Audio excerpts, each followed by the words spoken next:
Mmm, Assalamualaikum warahmatullahi wabarakatuh. Kembali lagi bersama saya, Irma Mustafida dengan NIM 250974063 dari kelas PTI 2020A. Pada video kali ini saya akan menjelaskan dan mempresentasikan tentang standarisasi jaringan komputer sebagai bentuk pengumpulan tugas saya pada mata kuliah jaringan komputer. Pertama-tama di sini kita akan membahas apa itu OSI versus TCP atau IP. Pengertian OSI layer. OSI adalah standar komunikasi yang diterapkan di dalam jaringan komputer. Standar itulah yang menyebabkan seluruh alat berkomunikasi dapat saling berkomunikasi melalui jaringan. Pengertian TCP atau IP. TCP layer adalah standar komunikasi data yang sering digunakan pada internet untuk suatu proses tukar-menukar atau saling mengirim data dari suatu komputer ke komputer lainnya dalam suatu jaringan internet.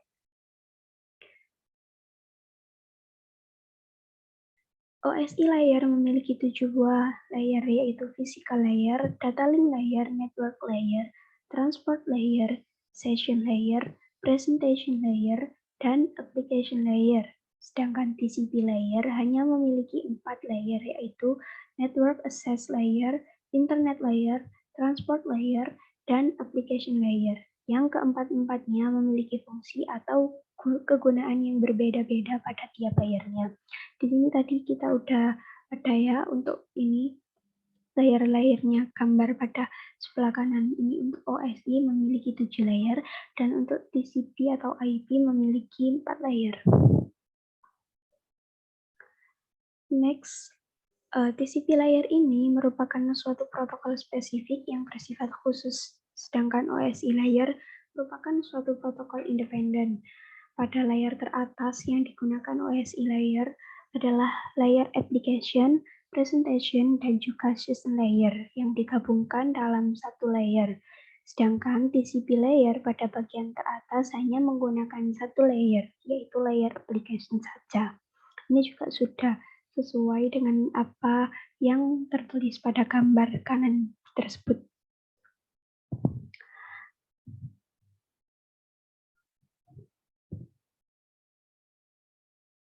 Mohon maaf. Kemudian kita membahas perbedaan.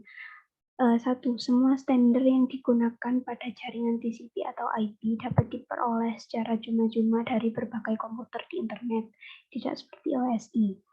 Untuk jangka panjangnya, kemungkinan TCP atau IP akan menjadi standar dunia jaringan komputer, tidak seperti OSI juga. Dan OSI mengembangkan modelnya berdasarkan teori, sedangkan TCP mengembangkan modelnya setelah sudah diimplementasikan.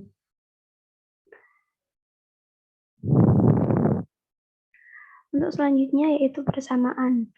Keduanya sama-sama memiliki layer masing-masing, memiliki application layer meskipun memiliki layanan yang berbeda. Kemudian memiliki transport dan network layer yang sama. Dua-duanya menggunakan teknologi packet switching, bukan circuit switching. Dua-duanya punya transport dan network layer yang bisa dibandingkan. Lalu, kita di sini akan membahas lebih lanjut tentang protokol-protokol yang ada di OSI layer. Ini pertama ada application layer, menjelaskan spesifikasi untuk lingkup di mana aplikasi jaringan berkomunikasi dengan layanan jaringan, menyediakan jasa untuk aplikasi pengguna. Layer ini juga bertanggung jawab atas pertukaran informasi antar program komputer. Untuk yang kedua yaitu presentation layer, berfungsi untuk mentranslasikan data yang hendak ditransmisikan oleh aplikasi ke dalam format yang dapat ditransmisikan melalui jaringan.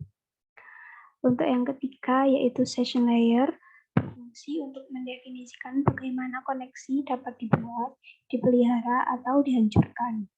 Yang selanjutnya ada transport layer, berfungsi untuk memecah data ke dalam paket-paket data serta memberikan nomor urut ke paket-paket tersebut, sehingga dapat disusun kembali pada sisi tujuan setelah diterima. Lalu ada network layer yang berfungsi untuk mendefinisikan alamat-alamat IP, membuat header atau paket-paket, dan kemudian melakukan routing melalui internet working dengan menggunakan router dan switch layer 3. Lalu ada data link layer, berfungsi untuk menentukan bagaimana bit-bit data dikelompokkan menjadi format yang disebut sebagai frame. Lalu ada physical layer, berfungsi untuk mendefinisikan media transmisi jaringan, metode pensinyalan, sinkronisasi bit, arsitektur jaringan, atau seperti halnya Ethernet atau Token Ring, dan topologi jaringan dan pengabelan. Kemudian untuk pembahasan selanjutnya ada TCP atau UDP.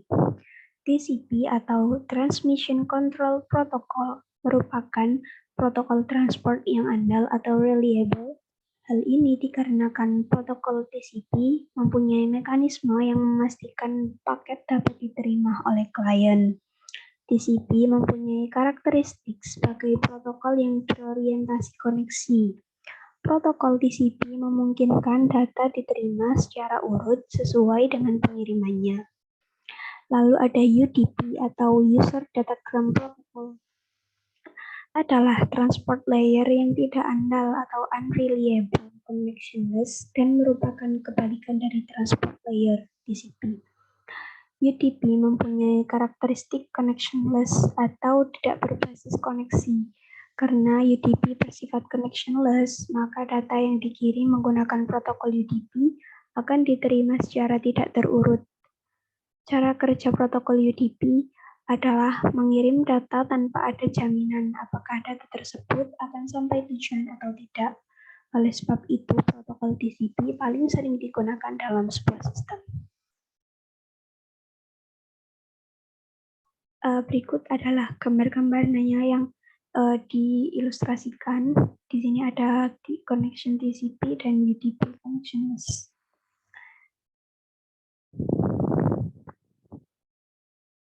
Lalu kita akan membahas network protocol.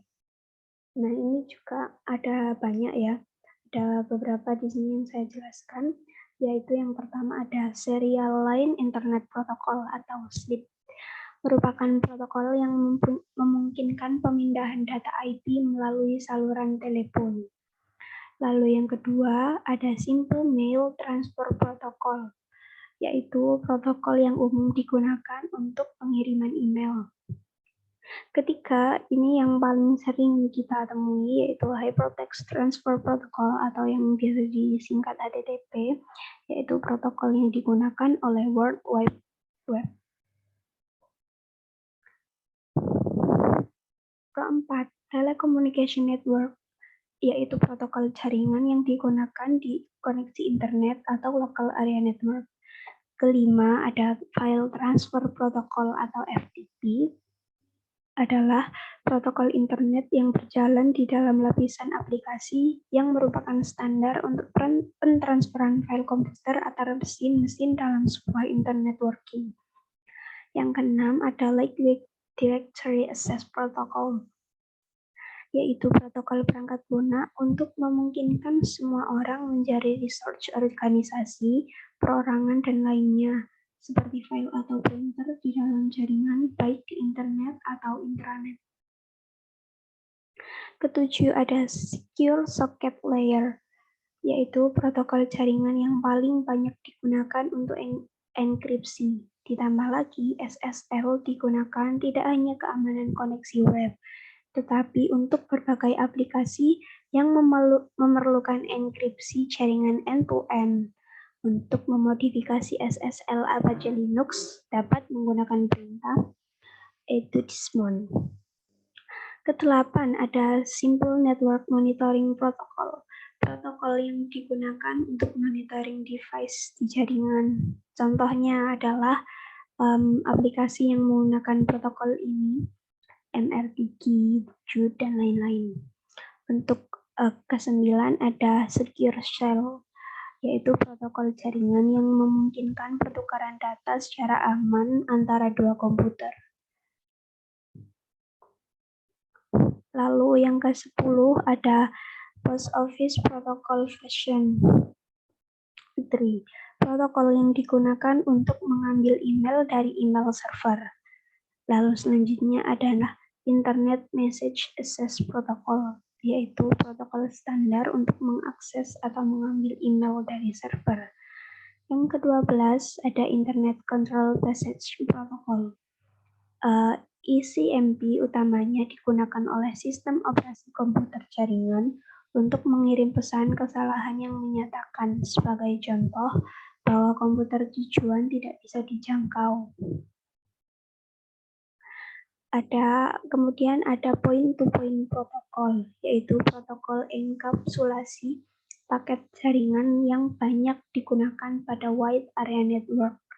Lalu yang ke-14 ada Domain Name System atau DNS, yaitu Distributed Database System yang digunakan untuk pencarian nama komputer di jaringan yang menggunakan TCP atau IP. Dan yang terakhir ada HTTPS atau versi aman dari HTTP, yaitu protokol komunikasi dari World Wide Web. Oke, untuk presentasi kali ini sekian sampai di sini. Mohon maaf apabila ada salah kata. Saya akhiri. Wassalamualaikum warahmatullahi wabarakatuh.